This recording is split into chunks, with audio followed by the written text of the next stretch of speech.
Hello friends, ಎಲ್ಲರಿಗೂ ನಮಸ್ಕಾರಗಳು. ಶುಭ ಸೈಕಲ್ಗೆ ನಿಮ್ಮೆಲ್ಲರಿಗೂ ಸ್ವಾಗತ. ಫ್ರೆಂಡ್ಸ್, ನನಗೆ ಒಂದು ಈ ವಿಡಿಯೋದಲ್ಲಿ ವರಮಹಾಲಕ್ಷ್ಮಿ ಹಬ್ಬದ ಕಳಸವನ್ನು ಯಾವ ರೀತಿ ವಿಸರ್ಜನೆ ಮಾಡಬೇಕು, ಯಾವ ದಿನ ವಿಸರ್ಜನೆ ಮಾಡಬೇಕು, ಸಂಪೂರ್ಣವಾದ ಮಾಹಿತಿಯನ್ನು ಕೊಡ್ತಾ ಇದ್ದೇನೆ. ಬನ್ನಿ ನೋಡದಂತೆ. ನಾವು ಈಗಾಗಲೇ ಎಲ್ಲ ದಿವಸ ವರಮಹಾಲಕ್ಷ್ಮಿ ಹಬ್ಬವನ್ನು ಆಚರಣೆ ಮಾಡಿದ್ದಾರೆ. ಕೆಲವರಿಗೆ ಆಚರಣೆ ಮಾಡಲು ಆಗಿಲ್ಲ.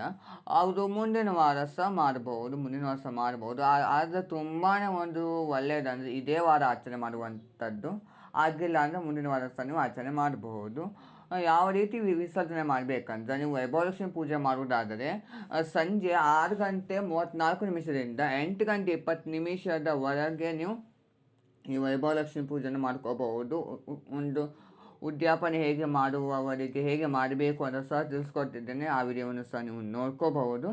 ಹಾಗೆ ನನಗೆ ಈ ವಿಡಿಯೋದಲ್ಲಿ ವಿಸರ್ಜನೆ ಹೇಗೆ ಮಾಡಬೇಕಂತ ತಿಳಿಸ್ಕೊಟ್ಟಿದ್ದೇನೆ. ಬೆಳಿಗ್ಗೆ ನೀವು ಬ್ರಾಹ್ಮಿ ಮುಹೂರ್ತದಲ್ಲಿ ಕಳಸವನ್ನು ಪ್ರತಿಷ್ಠಾಪನೆ ಮಾಡಿ ರಾಹು ಕಾಲದ ಮುಂಚೆ ನೀವು ಪೂಜೆಯನ್ನು ಮಾಡಿರ್ತೀರಿ. ಹಾಗೆ ನೀವು ಕಳಸವನ್ನು ಸಹ ಬೆಳಗಿರ್ತೀರಿ. ಬೆಳಿಗ್ಗೆ ಒಂದು ಸಲ ನೀವು ಕಳಸವನ್ನು ಬೆಳಗ್ಗೆ ಮಹಾಮಂಗಳಾರತಿ ಮಾಡಿರ್ತೀರಿ. ಹಾಗೆ ಸಂಜೆ ನೀವು ನಿಮ್ಮ ತಾಯಿಗೆ ವಾಯುಭಾಗನ ಕೊಡುವಾಗ ನೀವು ಮತ್ತೊಂದು ಸಲ ನೀವು ಕಳಸವನ್ನು ಬೆಳಗ್ಗೆ ಹಾಡನ್ನು ಹೇಳ್ತಾ ಕಳಸವನ್ನು ಬೆಳಗ್ಗೆ ನೀವು ಅಕ್ಷತೆಯನ್ನು ಹಾಕಿ ದೀಪಾರಾಧನೆ ಮಾಡಬೇಕಾಗಿರುತ್ತೆ. ಒಂದು ತುಳಸಿ ಕಟ್ಟೆಗೆ ಸಹ ಎರಡು ದೀಪವನ್ನು ಹಚ್ಚಿರಿ, ಹೊಸಲಿಗೆ ಸಹ ಎರಡು ದೀಪವನ್ನು ಹಚ್ಚಿರಿ.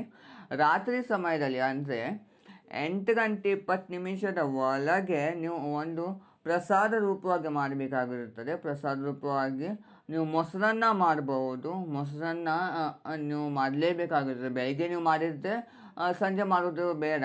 ನೀವು ಸಂಜೆ ಬೇರೆ ನೀವು ಹಾಲನ್ನು ಇಟ್ಟು ಪೂಜೆ ಮಾಡ್ಕೋಬಹುದು. ಬೆಳಿಗ್ಗೆ ಮೊಸರನ್ನ ಮಾಡದೇ ಹೋದಲ್ಲಿ ನೀವು ಸಂಜೆ ಮಾಡಬಹುದು. ನೀವು ಮೊಸರನ್ನವನ್ನು ನೀವು ಒಂದು ಸಿದ್ಧತೆ ಮಾಡಿಕೊಂಡು ನಂತರದಲ್ಲಿ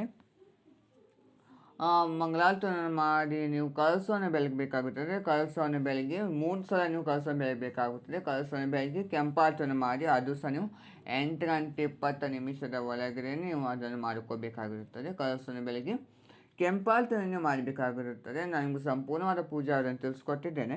ಕೆಂಪಾರತಿಯನ್ನು ಮಾಡಿ ನೀವು ಆ ಕೆಂಪು ನೀರನ್ನು ಒಂದು ಹೊರಗೆ ಹಾಕಲು ಹೋಗಿಬಿಡಿ, ಮನೆಯಲ್ಲೇ ಇಟ್ಕೊಳ್ಳಿ. ಏಕೆಂದರೆ ರಾತ್ರಿ ಸಮಯದಲ್ಲಿ ಅದನ್ನು ನಾವು ಹೊರಗಡೆ ಹಾಕಬಾರ್ದು. ಅದಕ್ಕೆ ನೀವು ಹೊರಗಡೆನೇ ಇಟ್ಕೊಳ್ಳಿ. ಹಾಗೆ ನೀವು ಅದನ್ನು ತಿರುಗಿ ದಿವಸ ಯಾರು ತುಳಿಯೋದೇ ಇರುವಂಥ ಜಾಗಗಳಿಗೆ ಹಾಕಿ. ಕೆಲವರು 3 ದಾರಿ ಸಿಗುವ ಕಡೆ ಹಾಕಿಬಿಡ್ತಾರೆ. ಆ ಥರ ನಾವು ಹಾಕಬಾರ್ದು. ಮನುಷ್ಯರಿಗೆ ಮಾಡಿದಾಗ ಮಾತ್ರ ನಾವು ಆ ರೀತಿ ಮಾಡಬೇಕಾಗಿರುತ್ತೆ. ದೇವರಿಗೆ ನಾವು ಮಾಡುವಾಗ ಸುಣ್ಣವನ್ನು ಸಹ ಉಪಯೋಗಿಸ್ಕೊಳ್ಳಲು ಬರುವುದಿಲ್ಲ. ಹಾಗೆ ಈ ಥರ 3 ದಾರಿ ಸೇರುವ ಕಡೆ ಸಹ ಹಾಕಲು ಬರುವುದಿಲ್ಲ. ಅದನ್ನು ನೀವು ನೆನಪಿನಲ್ಲಿ ಇಟ್ಕೋಬೇಕಾಗುತ್ತೆ ಮೊದಲೇ. ಹಾಗೆ ನೀವು ರಾತ್ರಿ ಕೆಂಪಾರತಿಯನ್ನು ಮಾಡಿ ಕಳಸವನ್ನು ಕದಲಿಸಿ ಹಾಗೇ ಬಿಟ್ಬಿಡಿ. ಕಳಸ, ದೀಪ ಹಾಗೆ ವಿಗ್ರಹವನ್ನು ಕದಲಿಸಿ ಹಾಗೇ ಬಿಟ್ಬಿಡಿ. ಹಾಗೆ ಹಣ್ಣುಗಳು, ಪ್ರಸಾದ, ಪಂಚಾಮೃತ, ಅಭಿಷೇಕ ಹಾಗೆ ಮದ್ಲಕ್ಕಿ ಅಂದರೆ ವಾಯುಭಾಗನ ನೀವು ಕೊಟ್ಟಿರ್ತೀರಿ. ಹಾಗೆ ಪ್ರಸಾದವನ್ನು ಸಹ ನೀವೇ ಸ್ವೀಕರಿಸಿ ಪ್ರಸಾದವಾಗಿ ತೆಗೆದುಕೊಳ್ಳಿ. ರಾತ್ರಿ ಕೆಂಪಾರತಿ ಎಲ್ಲ ಆಗಿದ ನಂತರ ಕಳಸವನ್ನು ಕದಲಿಸಿ 3 ಸಲ ಎತ್ತಿಳಿಸಿ, ಕಾಯಿಯನ್ನು ಸಹ ಎತ್ತಿಳಿಸಿ ಮಾಡಿ. ಹಾಗೆ ದೀಪವನ್ನು ಸಹ ಅದರ ಜಾಗವನ್ನು ನೀವು ಚೇಂಜ್ ಮಾಡಿ ಹಾಗೇ ಬಿಟ್ಬಿಡಿ. ಎಣ್ಣೆಯನ್ನು ಹಾಕಿ. ಯಾಕಂದರೆ ದೀಪ ಅದು ರಾತ್ರಿ ಪೂರ್ತಿ ನೀವು ಬೆಳಿಗ್ಗೆ ನೀವು ಕಳಸವನ್ನು ತೆಗೆಯೋ ತನಕ ಹಿತಾಣಿ ಇರಬೇಕು. ಅದರಿಂದ ನೀವು ಸ್ವಲ್ಪ ಮಟ್ಟಿಗೆ ಎಣ್ಣೆಯನ್ನು ಹಾಕಿ ಹಾಗೆಯೇ ಬಿಟ್ಬಿಡಿ. ತಿರುಗು ದಿವಸ ಶನಿವಾರ ನೀವು ಏನು ಮಾಡಬೇಕಂದ್ರೆ, ಶನಿವಾರ ನೀವು ಬೆಳಿಗ್ಗೆನೇ ಎದ್ದು ನೀವು ಸ್ನಾನ ಮಾಡಿಕೊಂಡು ಹೊಸ್ತಿಲು ಪೂಜೆ, ತುಳಸಿ ಪೂಜೆ ಸಹ ನೀವು ಮಾಡಿಕೊಂಡು ನಿಮ್ಮ ಮನೆ ದೇವರ ಪೂಜೆ ಬೆಳಿಗ್ಗೆ 6:07 ನಿಮಗೆ ಸೂರ್ಯೋದಯವಿರುತ್ತದೆ. 6:07 ನಂತರ ನೀವು ಕಳಸವನ್ನು ವಿಸರ್ಜನೆ ಮಾಡಬಹುದು. ಯಾವ ಸಮಯದ ಒಳಗಡೆ ಮಾಡಬೇಕಂದ್ರೆ 9 ಗಂಟೆ ಒಳಗಡೆ ಮಾಡಿಕೊಳ್ಳಿ. ನಂತರ ನಿಮಗೆ ರಾಹುಕಾಲ ಪ್ರಾರಂಭವಾಗ್ತದೆ. ರಾಹುಕಾಲದಲ್ಲಿ ಮಾಡಲು ಬರುವುದಿಲ್ಲ. ನಮಗೆ 9 ಗಂಟೆ ಒಳಗಡೆ ಮಾಡಲು ಆಗುವುದಿಲ್ಲ ಅಂದರೆ 10:15 ನಂತರದಲ್ಲಿ ಸಹ ನೀವು ಮಾಡ್ಕೋಬಹುದು. ಅದು ಸಹ ಒಳ್ಳೆಯದೇ. ನೀವು ಕಳಸವನ್ನು ವಿಸರ್ಜನೆ ಮಾಡುವಾಗ ಎಲ್ಲದನ್ನು ಸಹ ತೆಗೆದು ಆ ಕಳಸದ ನೀರನ್ನು ತುಂಬಾ ಘಮಘಮವಾಗುತ್ತದೆ.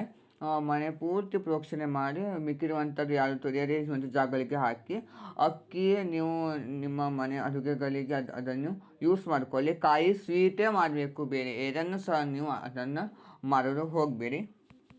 ಕಂಕಣ, ವ್ರತದ ದಾರ ನೀವು ಯಾರು ತುಳಿಯದೇ ಇರುವ ಜಾಗಗಳಿಗೆ ಹಾಕಿ. ಮಾಂಗಲ್ಯ ಸಹ ನೀವು ಒಂದು ಎಕ್ಕೆ ಗಿಡಕ್ಕೆ ಕಟ್ಟಿಬಿಡಿ. ಎಕ್ಕೆ ಗಿಡ ಇಲ್ಲವಾದರೆ ಯಾರು ತುಳಿಯದೇ ಇರುವ ಜಾಗಗಳಿಗೆ ಹಾಕಿಬಿಡಿ. ಹೂಗಳು ಸಹ ಹಾಗೆ ದೀಪದ ಕೆಳಗೆ ಇರುವಂಥ ಅಕ್ಕಿ, ಹಾಗೆ ವಿಗ್ರಹದ ಕೆಳಗೆ ನನಗೆ ಅಕ್ಕಿಯನ್ನು ಇಟ್ಟು ತಿಳಿಸ್ಕೊಟ್ಟಿದ್ದೇನೆ. ಹಾಗೆ ಕಳಸದ ಕೆಳಗೆ ಅಕ್ಕಿ ನಿಮ್ಮ ಮನೆಯ ಅಡುಗೆಗಳಿಗೆ ಅದನ್ನು ಉಪಯೋಗಿಸ್ಕೊಳ್ಳಿ. ಹಾಗೆ ಕಾಯನ್ನು ಒಡೆದು ಪೂಜೆ ಮಾಡಿರ್ತೀವಿ ಅದನ್ನು ಸಹ ನೀವು ಸಾತ್ವಿಕ ಅಡುಗೆಗಳಿಗೆ ಉಪಯೋಗಿಸ್ಕೊಳ್ಳಬಹುದು. ಕಳಸದ ಕಾಯಿ ಮಾತ್ರ ಸ್ವೀಟೇ ಮಾಡಬೇಕು, ಬೇರೆ ಏನನ್ನು ಸಹ ನೀವು ಮಾಡಲು ಬರುವುದಿಲ್ಲ.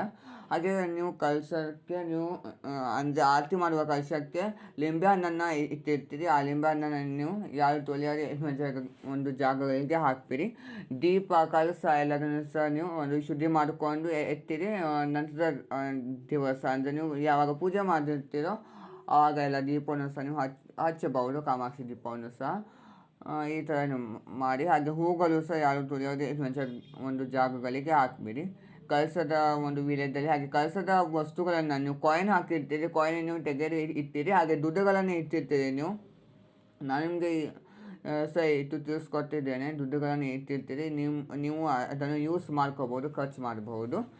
ಈ ಥರ ನೀವು ಸಂಪೂರ್ಣವಾದ ವಿಸರ್ಜನೆ ಮಾಡುವಂಥ ಒಂದು ವಿಧಾನ. ಶನಿವಾರ ಸಹ ನೀವು ಅಂದರೆ ನೀವು ಶುಕ್ರವಾರ ರಾತ್ರಿ ನೀವು ಕದಲಿಸಿ ಇಟ್ಟು ನೀವು ಶನಿವಾರ ಮಾಡ್ಕೋಬೋದು ವಿಸರ್ಜನೆ. ಕೆಲವರು 3 ದಿವಸಕ್ಕೆ ಮಾಡ್ತಾರೆ. ಅಂದರೆ ಶುಕ್ರವಾರ ರಾತ್ರಿ ಕಳಸವನ್ನು ಬೆಳಗ್ಗೆ ಹಾಗೆಯೇ ಬಿಡ್ಬಿಡಿ, ಮತ್ತೇನೂ ಸಹ ನೀವು ಮಾಡಲು ಹೋಗಬೇಡಿ. ಶನಿವಾರ ನೀವು ರಾತ್ರಿ ಒಂದು ಸಲ ಕಳಸವನ್ನು ಬೆಳಗ್ಗೆ ಪ್ರಸಾದ ರೂಪವಾಗಿ ಏನು ಒಂದನ್ನು ಇಟ್ಟು ಕೆಂಪಾರ್ತಿಯನ್ನು ಮಾಡಿಕೊಂಡು ಮಂಗಳಾರತಿ ಮಾಡಿ ಕೆಂಪಾರ್ತಿಯನ್ನು ಮಾಡಿ ಕಳಸವನ್ನು ಕದಲಿಸಿ ಇಟ್ಟರೆ ಭಾನುವಾರ ಅದನ್ನು ತೆಗಿಬೇಕಾಗುತ್ತದೆ. 3 ದಿವಸ ವಿಸರ್ಜನೆ ಮಾಡುವವರಿಗೆ.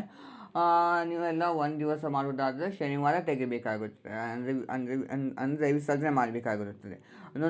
ಸಹ ನಿಮಗೆ ವರಮಹಾಲಕ್ಷ್ಮಿ ಹಬ್ಬದ ಒಂದು ಕಳಸ ವಿಸರ್ಜನೆ ವಸ್ತುಗಳನ್ನು ಏನು ಮಾಡಬೇಕು, ಯಾವ ದಿವಸ ವಿಸರ್ಜನೆ ಮಾಡಬೇಕು ಅಂತ ಸಂಪೂರ್ಣವಾದ ಮಾಹಿತಿಯನ್ನು ಕೊಟ್ಟಿದ್ದೇನೆ. ಇದು ನಿಮಗೆ ಇಷ್ಟವಾದಲ್ಲಿ ಲೈಕ್ ಮಾಡಿ, ಶೇರ್ ಮಾಡಿ, ಕಮೆಂಟ್ ಮಾಡಿ. ಯಾವುದೇ ಕಾರಣಕ್ಕೂ ಪ್ಲೀಸ್ ಫ್ರೆಂಡ್ಸ್ ಒಂದು ಸಬ್ಸ್ಕ್ರೈಬ್ ಮಾಡೋದನ್ನು ಮರಿಬೇಡಿ. Thank you.